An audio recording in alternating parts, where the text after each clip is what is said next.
ভুয়ো অফিসার গ্রেফতার। উদ্ধার হয়েছে প্রচুর নগদ টাকা, সোনা, রূপো।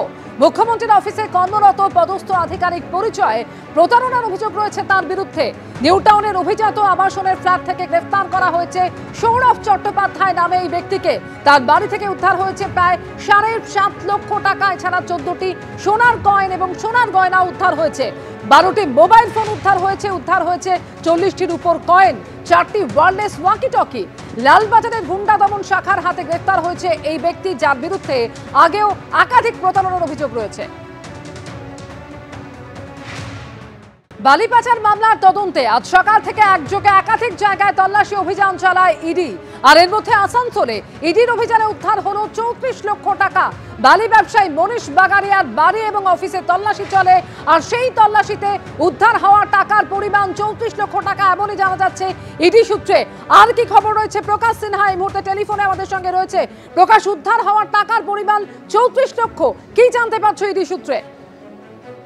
একদমই, আজকে দুপুরবেলা যখন আমরা খবর পাচ্ছিলাম তখন এই টাকার অঙ্ক ছিল 15, কিন্তু এখন সর্বশেষে যেটা আমরা ইডি সূত্রের মারফত জানতে পারছি যে 34 লক্ষ টাকা আসানসোলের মনীষ বাগারিয়া, বালি ব্যবসায়ী, বালি খাদান একাধিক রয়েছে, তার বাড়ি থেকে উদ্ধার করা হয়েছে। এবং যেটা ইডি আধিকারিকরা জানাচ্ছেন যে বাড়ির ভিতরে বিভিন্ন ব্যাগে বিভিন্ন জায়গায় কিন্তু এই টাকা রাখা ছিল। এবং টাকা যখন হিসেব চাওয়া হয়, অর্থাৎ মনীষ বাগারিয়া বা পরিবারের সদস্যদের কাছ থেকে টাকার সোর্স জিজ্ঞেস করা হয়, তার কোনো সঠিক তথ্য পরিবারের সদস্যরা বা ব্যবসায়ী দিতে পারেননি। তাই এই সমস্ত 34 লক্ষ টাকা বাজেয়াপ্ত করা হয়েছে। এবং যেটা ইডি সূত্রের খবর, আজকে সকাল থেকেই তুমি জানো ম্যারাথন তল্লাশি অভিযান চলছিল একাধিক জায়গায়। তার মধ্যে আসানসোলের মনীষ বাগারিয়া ব্যবসায়ী, তার বাড়ি, তার অফিস, 2 জায়গায় তল্লাশি অভিযান চলছিল।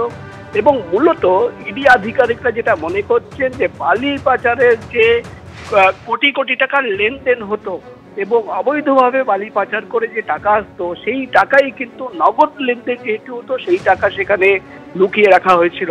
এবং এই টাকা বাজেয়াপ্ত করার পর আগামী দিনে ব্যবসায়ীকে তলব করে তাকে জিজ্ঞাসাবাদ করা হবে। কিন্তু আজকের ইডি তল্লাশি অভিযানে একদিকে যেমন প্রচুর নথি, ডকুমেন্ট, ডিজিটাল এভিডেন্স, একাধিক তথ্য প্রমাণ সংগ্রহ করা হয়েছে, ইডি আধিকারিকরা দাবি করছেন। অন্যদিকে 34 লক্ষ টাকা আসানসোলের ব্যবসায়ী মনীষ বাগারিয়ার বাড়ি থেকে উদ্ধার করা হয়েছে, বাজেয়াপ্ত করা হয়েছে।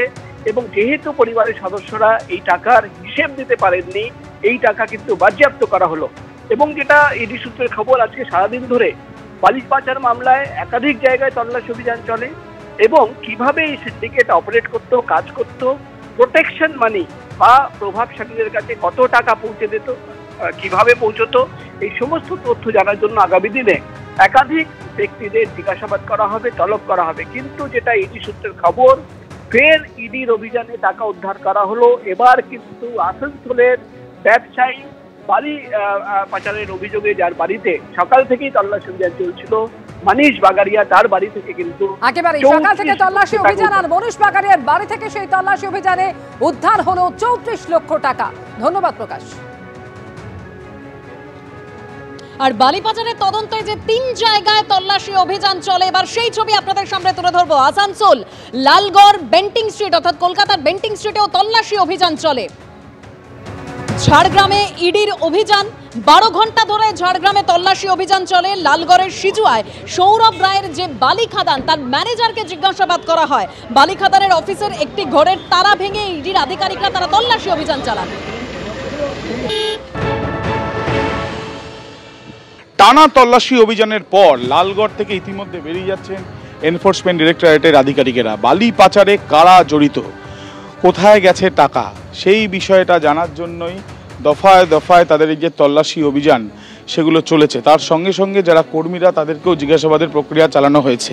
ঠিক যেখানে আমরা দাঁড়িয়ে রয়েছি, এই হচ্ছে সেই দপ্তর, এই বালি খাদান, ঠিক কংসাবতী নদীর পাশে সেই বালি খাদানের যে অফিস, সেই অফিসের সামনে আমরা দাঁড়িয়ে রয়েছি। প্রবীর দেখে বলছি দেখানোর জন্য, এখানে একাধিক ঘর রয়েছে এবং এখানে এই যে তল্লাশি অভিযান চালানো হয়েছে সেখানে আমরা দেখছি যে ইতিমধ্যে এখানে এই যে ঘর, যেখানে নথি এখান থেকে উদ্ধার করা হয়েছে একের পর এক, এখানে ইলেকট্রনিক্স ডিভাইসগুলো রয়েছে, সেখান থেকে ডিজিটাল এভিডেন্স সংগ্রহ তারা করার চেষ্টা চালিয়েছেন।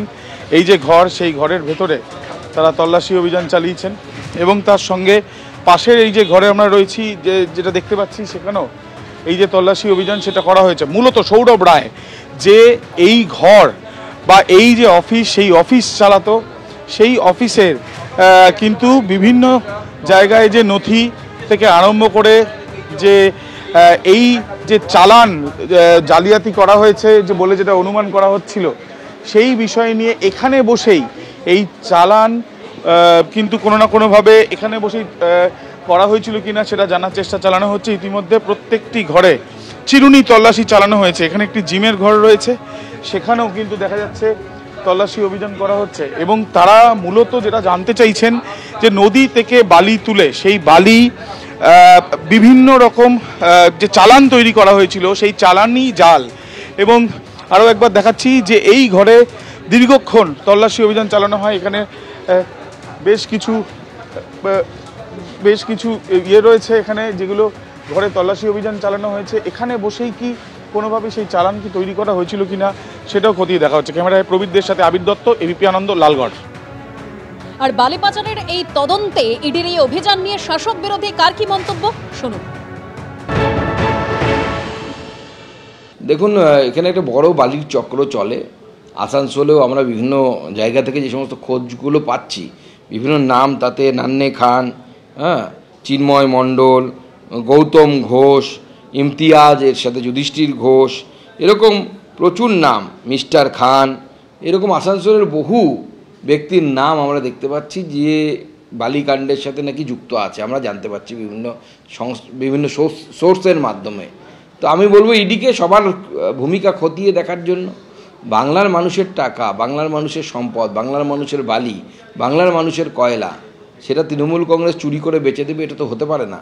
এর টাকার ভাগ পাওয়ার কথা মমতা বন্দ্যোপাধ্যায়ের পরিবারের নয়, মমতা বন্দ্যোপাধ্যায়ের লোকেদের নয়। এই টাকার ভাগ বাংলার মানুষের কাছে যাওয়ার কথা, বাংলার মানুষের, গরিব মানুষ, খেটে খাওয়া মানুষ, প্রান্তিক মানুষের পকেটে যাওয়ার কথা। ওরা ওদের মতো করতেই পারে, কিন্তু ভোটের আগে ওদের তৎপরতা পারে, এটা বাংলার মানুষ বুঝে ফেলে। এমনি যা করে করুক, যদি কোথাও কিছু অবৈধ থাকে নিশ্চিতভাবে ওরা ওদের অ্যাকশন নিতে পারে, কিন্তু ওদের তৎপরতা ইলেকশনের আগেই পারে।